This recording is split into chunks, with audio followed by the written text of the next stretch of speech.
வந்திருக்கிற மீடியா நண்பர்கள் எல்லாருமே வணக்கம். வந்திருக்க சீஃப் கெஸ்ட்டு எல்லாருக்குமே தேங்க்ஸு. ஸோ இந்த படம் எனக்கு ஏன் கிடச்சிருதுன்னா, அதுக்கு முக்கியமான காரணம் யாருன்னா, முதல்ல க்ராக்கடைலுக்காக தான் எனக்கு இந்த படமே கிடச்சிது.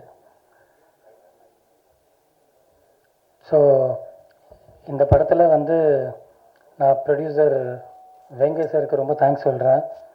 பவானி என்டர்டெயின்மெண்ட்க்கு ரொம்ப தேங்க்ஸ் சொல்லிக்கிறேன். இந்த சப்ஜெக்ட் மாஸ்டர் மகேந்திரனுக்கு நான் சொல்லும்போது, அந்த காதல் குமார் கேரக்டர் அவர் கம்ப்ளீட்டாக இதை உள்ளே வாங்கி இந்த ரோல் நான் அவர்கிட்ட சொன்னது எக்ஸாம்பிள் என்னென்னா, சுமார் முஞ்சி குமார் சேம் அந்த கேரக்டரோட அடாப்டேஷன். அதை அவர் ரொம்ப பியூட்டிஃபுல்லாக உள்ளே வாங்கி ரொம்ப நல்லபடியாக பண்ணி எனக்கு ரொம்ப சப்போர்ட் பண்ணார். அவரை ஓகே பண்ணுறதுக்காக நாங்கள் தேராதூன் வேறு போயிருந்தோம். ஸோ இந்த அளவுக்கு இருந்தது. ஆனால் அவர் இப்போ மியூசிக் டைரக்டர் யாரை போடலான்னு சொல்லும்போது, அச்சுராஜ்மணி போடலான்னு சொல்லும்போது, சார் அது அவர் சம்பளம் நமக்கு எப்படி சார் ஒர்க் அவுட் ஆகும், நம்ம பட்ஜெட் ஒரு ரேஞ்சில் இருக்கே சார், அதை நான் பார்த்துக்கிறேன் அப்படின்னு சொல்லி, சரி அதுக்கப்புறம் அவர்கிட்ட பேசி சப்ஜெக்ட் சொன்னதுக்கப்புறம் சம்பளம்லாம் ஒன்றும் ப்ராப்ளம் இல்லை அப்படின்னு சொல்லி, அவரோட சம்பளம் என்ன இருக்கோ அதெல்லாம் மைண்டில் வச்சுக்காம இந்த சப்ஜெக்ட் நான் பண்ணோம், நான் உங்களுக்கு சப்போர்ட் பண்ணுறேன் அவதாருன்னு சொல்லிட்டு கம்ப்ளீட்டாக பேக்ரவுண்ட் மியூசிக்லேருந்து ஒரு விஷயத்துக்கும் அந்த பேக்ரவுண்ட் மியூசிக் பண்ணும்போது கூட அந்த காதல் குமாரோட கேரக்டருக்காக அவர் சிரிச்சுக்கிட்டே பண்ணிக்கிட்டு இருப்பார். என்ன அவதார் இப்படி இப்படி இப்படின்னு சொல்லிட்டு ரொம்ப சப்போர்ட் பண்ணியிருக்காரு. அப்புறம் ஜீவா சார் அவர்கிட்ட போய் நடிக்கும்போது சொல்லும்போது, சார் நீங்கள் நடிக்கணும் அப்படின்னு சொல்லிட்டு, என்னப்பா என்ன ரோல் ஹீரோ அப்படின்னு சொல்லும்போது, இல்லை சார் நீங்கள் வில்லனாக நடிக்கணும் அப்படின்னு சொல்லும்போது, அவர் பண்ணுற காமெடி, அவர் பண்ணுற அந்த சீரியஸ்னஸ்ஸு, இல்லை சார் நீங்கள் வில்லனாக தான் சார் நடிக்கணும் அப்படின்னு சொல்லிட்டுப்பா நல்லா இருக்காது அப்படின்னு சொல்லும்போது, சார் இல்லை சார் ப்ளீஸ் பண்ணி ஆகணும் சார் சொல்லி ரெக்வஸ்ட் பண்ணி அந்த ரோல் ஸோ ஃபைனலாக அவர் அந்த ரோல் ஒத்துக்கிட்டு அதை பண்ணிவிட்டு, ஸோ அது ஒரு பேட்டர்னில் பண்ணோம். ஸோ சாய்பாஸ் பசின் நடிச்சிருக்காங்க. இந்த படத்தில் அவங்களுக்கு ஒரு 3 பேட்டர்ன் ஆஃப் ரோல் இருக்குது. ரொம்ப நல்லா நடிச்சிருக்காங்க. கிமாயா நடிச்சிருக்காங்க. ஸோ கிமாயா கூட ரொம்ப நல்லா சப்போர்ட் பண்ணியிருப்பாங்க. சின்ன விஷயங்கள், நுணுக்கங்கள், அவங்களுக்கு ஆக்டிங் பர்ஃபார்மன்ஸ் சொல்லும்போது ஒரு சின்ன டீட்டெயிலிங் கூட அவங்க ரொம்ப நல்ல டீட்டெயிலாக போயிருக்காங்க. அதெல்லாம் நினைக்கும் போது ரொம்ப ப்ரௌடாக இருக்குது எனக்கு. இத்தனைக்கு அவங்களுக்கு லாங்குவேஜே தெரியாது. ஸோ குல் ரஞ்சித் நடிச்சிருக்காரு. என் பொண்ணு ஒரு ரோல் பண்ணியிருக்காங்க. ஸோ நடித்தவங்க எல்லாருமே நான் எல்லாருக்கும் ரொம்ப தேங்க்ஸ் சொல்கிறேன். ஸோ டெக்னீஷியனில் பார்த்தீங்கன்னா கேமராமேன் வில்லியம் சார், ஃபோட்டோகிராஃபியில் ரொம்ப நல்ல ஹை குவாலிட்டியாக ரொம்ப புரிஞ்சுக்கிட்டு லைட்டிங்கோட சென்ஸு. நாங்கள் குஜராத்தில் ஷூட் பண்ணும்போது 5000 ஸ்கொயர் ஃபீட்டில் தண்ணி ஃபில் பண்ணியிருக்கோம். ஸோ அந்த 5000 ஸ்கொயர் ஃபீட்டில் தண்ணி ஃபில் பண்ணியிருக்கோன்றதுனால ரொம்ப காம்ப்ளிகேஷன்ஸ் இருக்கும். ஸோ லைட்டிங் கீழே செட் பண்ண முடியாது, லைட்டிங் மேலே தான் செட் பண்ணணும்.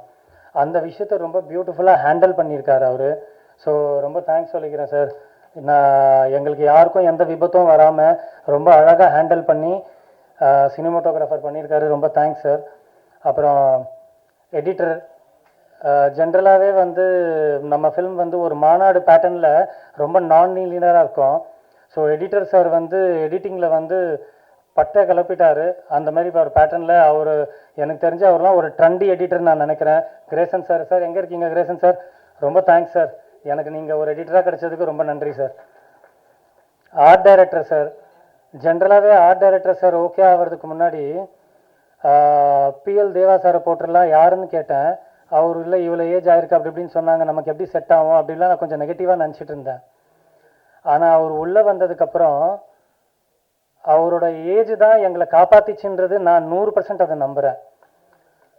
எங்களுக்கு முதல்ல நிறைய விதமாக ஸ்கெட்ச் போட்டு கொடுத்து, முதல்ல விதவிதமாக செஞ்சு கொடுத்து, ரப்பரில் ஃபைபரில் இந்த மாதிரி கிட்டத்தட்ட நாங்கள் ஒரு 20 முதலையே டம்மியாக செஞ்சுருக்கோம். மிஷின் இந்த மாதிரி எல்லாத்துலேயும் கூட இருந்து ஸ்பாட்டில் ஏதாவது ஃப்ரேமில் எதுவும் பின்னாடி இல்லைன்னா கூட கேமராமேன் சார் பார்க்கும்போது ஒரு 5 to 10 மினிட்ஸில் சூப்பராக அதை செட் பண்ணி விட்ருவார். ரொம்ப தேங்க்ஸ் சார், உங்களால் நாங்கள் ரொம்ப பெருசாக தப்பிச்சிருக்கோம் சார். ஸோ இந்த படத்தை கொஞ்சம் ஓரளவுக்கு பெரிய ரேஞ்சுக்கு ஆக்குனதும் ஆர்ட் டைரக்டரை நம்ம சொல்லிக்கலாம். Fight master Michael miracle sir, அப்புறம் பில்டப் ரவி, 2 பேர் ஃபைட் மாஸ்டராக பண்ணியிருக்காங்க. பட் மைக்கேல் மிராக்கல் சார் நமக்கு முதல்ல போர்ஷன் பண்ணல. முதல்ல போர்ஷன் வந்து நமக்கு பில்டப் ரவி பண்ணியிருக்காரு. ரொம்ப ஷார்ட் டைமில் அவரை ரொம்ப அழகாக புரிஞ்சுக்கிட்டு என்னோட பாதி ப்ரெஷர் அவர் தான் மேலே எடுத்துக்கிட்டு மாஸ்டர் மகேந்திரன் ஹீரோ எப்படி உல்ட்டா தொங்குறது அவரை ரொம்ப சேஃப்டியாக ஹேண்டில் பண்ணி முதல்ல போர்ஷன்ஸ்லாம் ரொம்ப வெரைட்டியாக பண்ணி ரொம்ப இதை வந்து ஒரு பெரிய படமாக ஆக்கி கொடுத்துருக்காரு. ரொம்ப நன்றி sir buildup Ravi sir. Michael miracle sir வந்து முதல்ல போர்ஷன் இல்லாமல் மற்ற போர்ஷன் பண்ணியிருக்காரு. அவர்கிட்ட வந்து நான் என்ன சொன்னேன்னா, அவர் பண்ணுற ஒரு ஃபைட்டில் வந்து மாஸ்டர் மகேந்திரன் வந்து யாரையும் அடிக்கக்கூடாது, ஆனால் இது சூப்பர் ஆக்ஷன் பிளாக்காக இருக்கணும், கிட்டத்தட்ட ஒரு ஜாக்கி சான் சாரோட நம்ம ரெஃபரன்ஸாக எடுத்துக்கலாம் அப்படின்னு சொல்லி சொன்னேன். படம் பார்த்ததுக்கப்புறம் நம்ம சர்க்கிளில் இருக்கிறவங்க என்கிட்ட சொல்கிறாங்க, இந்த ஃபைட் அப்படியே ஜாக்கி சான் மாதிரி இருக்குது. ஸோ அவருக்கும் நான் தேங்க்ஸ் சொல்கிறேன். அவர் நான் என்னென்ன மனசில் நினச்சேனோ அதுக்கேற்ற மாதிரி பண்ணார். ஸோ நம்ம கோ டைரக்டர் ராமச்சந்திரன் இந்த படத்துக்காக ரொம்ப உழைச்சிருக்காரு. குஜராத் ஷெட்யூலில் ரொம்ப கொஞ்சம் ஊழ்ந்து கொஞ்சம் அவருக்கெல்லாம் கொஞ்சம் இன்ஜர் ஆகி இந்த மாதிரி ரொம்ப டெக்னிக்கலாக ஹெல்ப் பண்ணியிருக்காரு. நம்ம கோ ரைட்டர் பிரபாகர் சார், அவருக்கு நான் நன்றி சொல்லிக்கிறேன். சேதுபதி சார், இந்த பாட்டை அவர் பாடினதுனால என்னோடய முதல் படம், அவர் இந்த பாட்டு பாடினதுனால எனக்கு ஒரு பாக்கியமாக நான் இதை நினைக்கிறேன். என் ஃபஸ்ட்டு படத்தில் அவர் பாட்டு பாடியிருக்காரு. ஸோ அந்த பாட்டு ரொம்ப நல்லா வரணும், நல்லா ஹிட் ஆகணும். உங்கள் எல்லாருக்கிட்டையும் ரெக்வஸ்ட் பண்ணிக்கிறேன். நிமிர்ந்து நில் அந்த பாட்டு சொர்க்கோ கருணாநிதி சார் எழுதியிருக்காரு.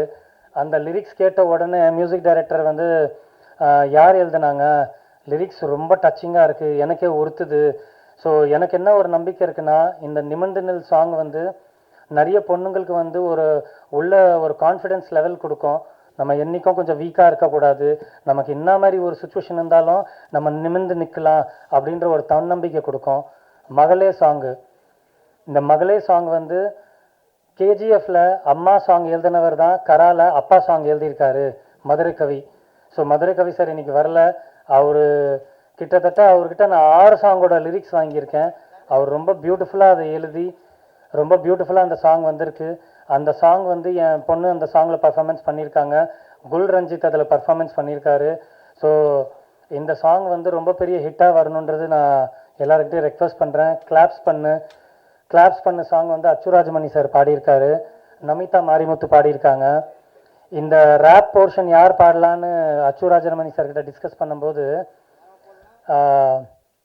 நீங்கள் சொல்லுங்கள் அப்படின்னு நாங்கள் டிஸ்கஸ் பண்ணும்போது நமிதா மாரிமுத்து பாடினா நல்லாயிருக்கும்னு சொல்லி சரி பிளான் பண்ணலான்னு சொல்லி அவங்க பாடும்போது ரெக்கார்டிங் உள்ளே போயிட்டுருக்கா. அவர் சொல்கிறாரு, என்ன வாய்ஸ் அவதார் வாய்ஸ் இப்படி கத்தி மாரி இருக்கு வாய்ஸ்ன்னு சொல்லி, சூப்பர் ஷார்ப்பாக இருக்குன்னு சொல்லி அவருக்கு அவ்வளோ ஒரு சந்தோஷம். ஸோ தேங்க்ஸ், 2 பேருக்கும் தேங்க்ஸ் சொல்லிக்கிறேன். ஸோ சொர்க்கோ கருணாநிதி சார் உங்களுக்கும் தேங்க்ஸு. ஸோ மங்களம் கிரியேஷன் தான் இந்த படம் ரிலீஸ் பண்ணுறாங்க. ரொம்ப நன்றி சார், உங்கள் சப்போர்ட் எங்களுக்கு ரொம்ப ஸ்ட்ராங்காக கிடைக்கணும். ஸோ மாஸ்டர் மகேந்திரன் சார் உங்களுக்கு ரொம்ப நன்றி.